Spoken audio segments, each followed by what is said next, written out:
कुंभ मेले के विषय में थोड़ी बात बताता हूँ कि कुंभ मेला कब से शुरू हुआ और कितने प्रकार का कुंभ मेला है और इससे क्या फल प्राप्त होता है और कहाँ कहाँ कुंभ मेला लगता है। तो कुंभ मेले का जो आयोजन है, इतिहास है, वह 850 वर्ष पुराना है। ये 850 वर्ष पूर्व से लगता है। कुंभ की शुरुआत आदि शंकराचार्य जी द्वारा की गई थी, ऐसा जो विद्वान लोग बताते हैं कि आदि शंकराचार्य जी द्वारा ये कुंभ का शुरुआत किया गया। कुछ विद्वानों का मत है कि ग्रंथ जो समुद्र मंथन के बाद से यह आयोजन किया जा रहा है। कुछ विद्वान लोग कहते हैं कि कुंभ का आयोजन गुप्त काल से हो गई थी। सम्राट हर्षवर्धन से इसके प्रमाण देखने को मिलते हैं। जब कुंभ प्रारंभ हुआ, इसके बाद शंकराचार्य जी द्वारा और उनके शिष्यों द्वारा संगम तट पर शाही स्नान की व्यवस्था की गई थी।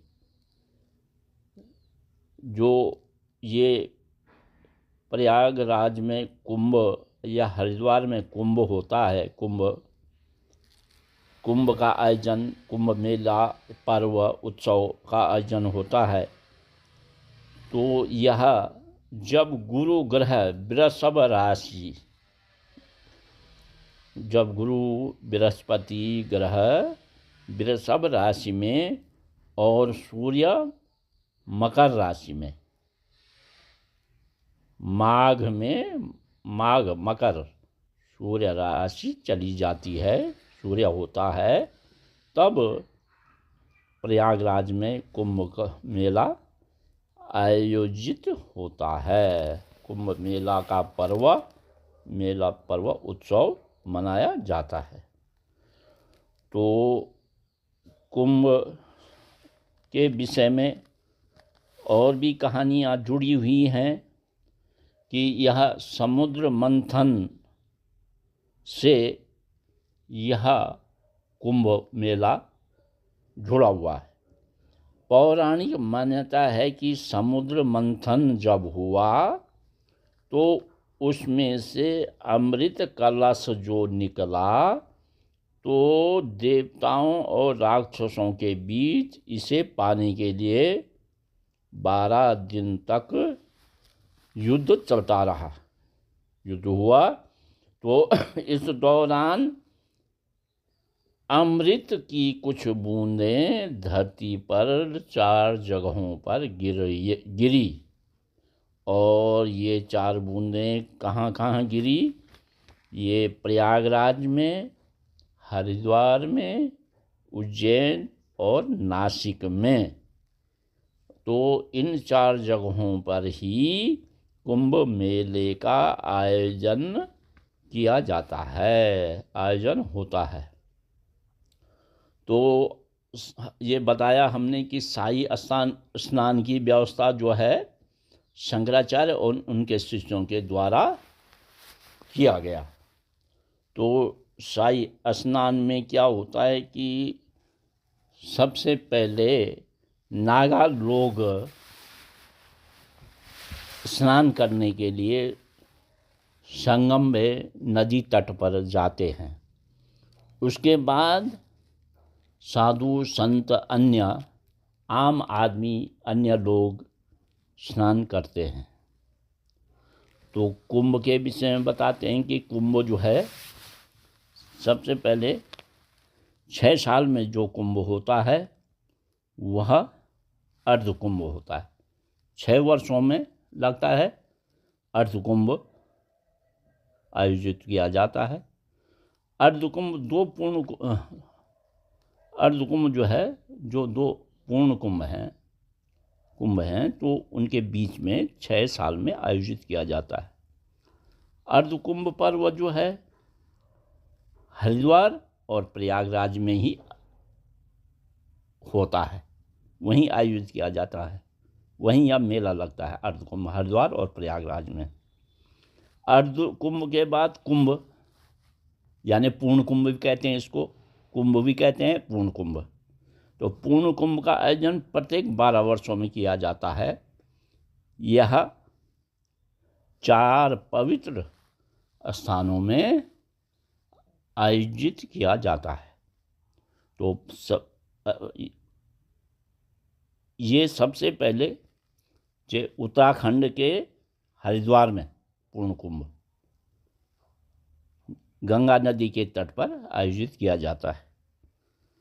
दूसरा पूर्ण कुंभ कहाँ आयोजित किया जाए? उत्तर प्रदेश के प्रयागराज में गंगा, यमुना और पौराणिक अदृश्य सरस्वती नदी के संगम पर यह कुंभ आयोजित किया जाता है। इसके बाद तीसरा जो है महाराष्ट्र में नासिक में गोदावरी नदी के तट पर आयोजित किया जाता है। और चौथा कुंभ मध्य प्रदेश के उज्जैन में क्षिप्रा नदी के तट पर, मध्य प्रदेश के उज्जैन में क्षिप्रा नदी के तट पर आयोजित किया जाता है। तो ये 4 स्थानों पे कुंभ आयोजित किए जाते हैं। कुंभ के अतिरिक्त माघ स्नान भी जो है प्रयाग और हरिद्वार में, इन स्थानों में माघ स्नान भी कुंभ की तरह ही स्नान किया जाता है। तो कुंभ और महाकुंभ, अब तीसरी, ये अर्धकुंभ हुआ, पूर्ण कुंभ हुआ कुंभ, और महाकुंभ। महाकुंभ 12 वर्ष पूर्ण होने के बाद, यानी 12 गुणा 12 वर्ष में एक कुंभ लगता है। तो 12 वर्ष के बाद फिर 12 जो कुंभ हो जाते हैं, 12 पूर्ण कुंभ हो जाते हैं। तो 12 गुणा 12 144 वर्ष बाद महाकुंभ का आयोजन किया जाता है। यह मेला आयोजित किया जाता है, यह महापर्व, यह महाउत्सव आयोजित किया जाता है, मनाया जाता है। यह सिर्फ प्रयागराज में ही आयोजित होता है, जो 2025 में 144 वर्ष बाद आया है। तो यह प्रयागराज में पूर्ण कुंभ 2025 में आयोजित किया जा रहा है, जो माघ के महीने से प्रारंभ हो करके और 26-27 फरवरी तक आयोजित किया जाएगा। यह महाशिवरात्रि तक आयोजित किया जाएगा। यह पर्व लगेगा, यह मेला चलता रहेगा। तो महाकुंभ हमने बताया कि महाकुंभ, अर्धकुंभ और पूर्ण कुंभ, इसके अलावा माघ स्नान भी होते हैं।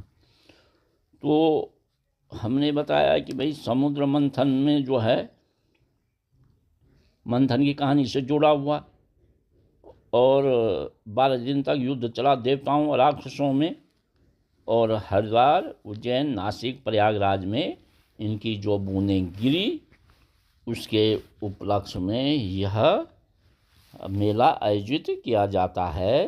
क्योंकि जहाँ जहाँ ये बूंदें अमृत की पड़ी, तो कुंभ के समय में ये जो नदी का जल है, नदी का जल वह अमृतमय हो जाता है, और अमृतमय होने से इसमें स्नान करने से मन, शरीर, आत्मा की शुद्धि हो जाती है। महाकुंभ ये कुंभ जो है मेला ही नहीं, बल्कि आस्था और विश्वास और एकता का प्रतीक है। आस्था का प्रतीक है ये। यहाँ जो नदी में स्नान करने आते हैं लोग कुंभ में, तो वहाँ स्नान करते हैं, दान पुण्य करते हैं, साधु संतों का आशीर्वाद प्राप्त करते हैं, कथा प्रवचन श्रवण करते हैं, और वहाँ स्नान करके नदी में डुबकी लगाते हैं। तो डुबकी जो है 3 बार की डुबकी लगानी चाहिए, या 5 बार डुबकी लगाएं, और सूर्य को अर्घ्य दें, सूर्य को अर्घ्य अर्पण करें, सूर्य की तरह मुँह करके सूर्य को अर्घ्य करना चाहिए। ये कुंभ आस्था, विश्वास, एकता के साथ साथ जुड़ा हुआ है। साधु संतों का आशीर्वाद प्राप्त करते हैं, कथा प्रवचन श्रवण करते हैं। इस पर्व को दुनिया का सबसे बड़ा धार्मिक आयोजन माना जाता है। दुनिया में सबसे बड़ा धार्मिक आयोजन है, जिसमें 15 से 20 करोड़ तक लोग, 5 करोड़, 10 करोड़, 15 करोड़, 20 करोड़ तक के लोग आते हैं, जो देश विदेश से भी बहुत से श्रद्धालु, करोड़ों श्रद्धालु, हजारों श्रद्धालु इस पर्व पर नदी में स्नान करने के लिए, संगम में स्नान करने आते हैं। तो शाही स्नान जो है, नागा साधु लोग सबसे पहले स्नान करते हैं, अन्य साधु संत बाद में जाते हैं, उसके बाद अन्य अखाड़ों के लोग जाते हैं, साधु संत, आम आदमी, आम जन उसके बाद स्नान करते हैं। कुंभ स्नान करने से जो है, जो डुबकी लगाने से पुण्य मिलता है। 3 बार 5 बार हमने कहा उसकी डुबकी लगानी चाहिए। कुंभ स्नान करने से इस जन्म के और पिछले जन्म के पाप भी खत्म हो जाते हैं। इस जन्म के और पिछले जन्म के पाप खत्म हो जाते हैं। इसके साथ ही पितरों की आत्मा को शांति मिलती है। जो आप सूर्य को अर्घ्य चढ़ाते हैं, वहाँ पर पितरों को भी जल चढ़ाते हैं, तो उससे आपको अश्वमेध यज्ञ के बराबर पुण्य प्राप्त होता है। स्नान के बाद पूजन से भी शांति प्राप्त होती है। स्नान करते हैं, तिलक लगाते हैं, पूजन करते हैं, गंगा जी का नाम लेते हैं, गंगा, यमुना, सरस्वती का नाम लेते हैं, सभी नदियों को प्रणाम करते हैं, और इससे जो है स्नान करने से शरीर, आत्मा और मन की शुद्धि होती है, शुद्ध होता है। यह अवसर भाग्यवान, भाग्यशालियों को ही अवसर ऐसा स्नान करने का, महाकुंभ स्नान या कुंभ स्नान, अर्धकुंभ स्नान करने का भाग्यशालियों पर ही यह अवसर प्राप्त होता है। जिन पर महाकाल, महादेव, भोलेनाथ, बाबा भोलेनाथ की कृपा होती है, उनको ही यह अवसर या समय या अच्छा अवसर प्राप्त होता है। डुबकी लगाने से जो है अन्य बहुत सारे जो है हमने कहा पापों का क्षय हो जाता है, पुण्य प्राप्त हो जाता है। डुबकी लगाने से ग्रहों की नकारात्मकता उसका प्रभाव से मुक्ति मिलती है। जो ग्रह हैं आपके पाप ग्रह, क्रूर ग्रह, उनकी नकारात्मकता समाप्त हो जाती है और शुभ ग्रहों का शुभ फल प्राप्त होता है। सूर्य को अर्घ्य देने से मनोवांछित फलों की प्राप्ति होती है। कुंभ के समय नदी जो है पवित्र हो जाती है, क्योंकि उसमें जल अमृतमय हो जाता है। इससे शरीर, मन और आत्मा शुद्ध होती है।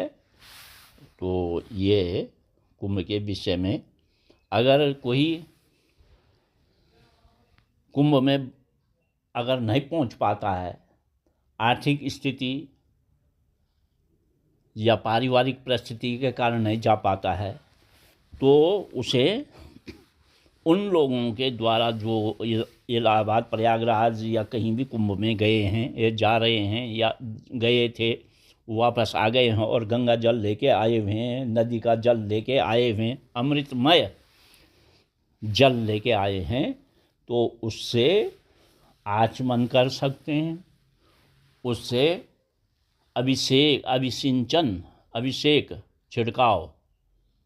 छिड़क सकते हैं अपने शरीर पे। उससे भी आपको कुंभ स्नान के बराबर फल प्राप्त हो जाएगा।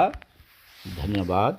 मैं सुशील चंद नैथानी, प्रवक्ता, संस्कृत सेवानिवृत्त,